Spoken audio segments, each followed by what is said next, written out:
আসন্ন এডিসি নির্বাচন আবহে কেন্দ্রীয় স্তরে সাম্প্রতিক কিছু জনমত সমীক্ষার আভাস, যা রাজ্য রাজনীতির সমীকরণ দ্রুত বদলাতে শুরু করেছে।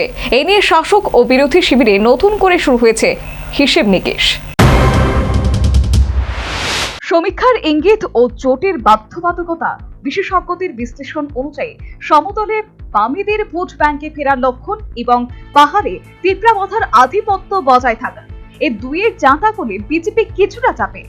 যদি দেখা যায় বামেরা কয়েকটি গুরুত্বপূর্ণ আসনে শাসক দলকে কড়া টক্কর দিচ্ছে, তবে ভোট বিভাজন আটকাতে বিজেপি ও মোথাকে এক ছাতার তলায় আসতেই হবে, নয়তোবা ত্রিমুখী লড়াইয়ের সুযোগ বাম কংগ্রেস জোটের পাল্লা ভারী হওয়ার প্রবল সম্ভাবনা রয়েছে।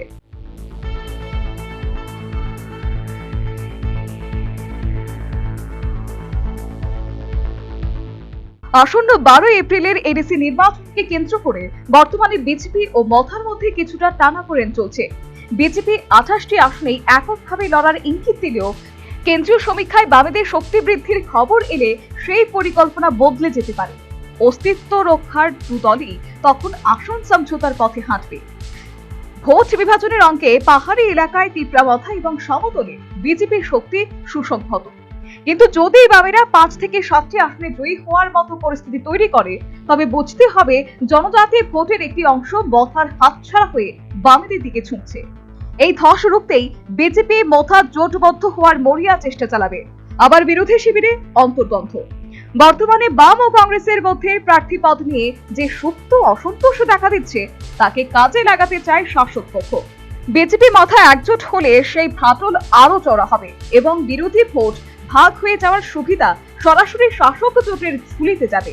তীব্রামথা প্রধান প্রদ্যোৎ কিশোর দেববর্মা আগে ইঙ্গিত দিয়েছেন তারা সীমিত আসনে লড়বেন।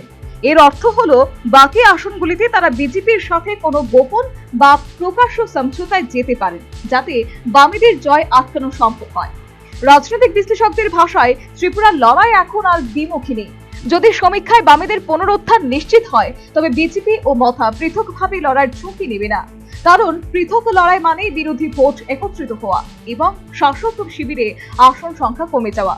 সব মিলিয়ে ত্রিপুরা রাজনীতি এখন জটিল সন্ধিক্ষণে দাঁড়িয়ে। শেষ মুহূর্তে পাহাড় ও সমতলে এই রসায়ন কোন দিকে মোড় নেয়, তার উপর নির্ভর করছে আগামী সরকারের ভাগ্য। কেন্দ্রীয় সমীক্ষার রিপোর্ট কি হতে যাচ্ছে এই জোটের ভবিষ্যৎ নির্ধারক, এই গুঞ্জন এখন কান পাতলে শোনা যাচ্ছে। তবে বিভিন্ন সূত্র মারফত জানা যাচ্ছে আসন রফা নিয়ে দিল্লিতে বিজেপি মোথার বৈঠক চলছে, যা থেকে এডিসি ভোটে জোটের বিষয়ে ইতিবাচক সিদ্ধান্ত বেরিয়ে আসতে পারে বলে রাজনৈতিক মহলের অভিমত। Bureau report, news vanguard.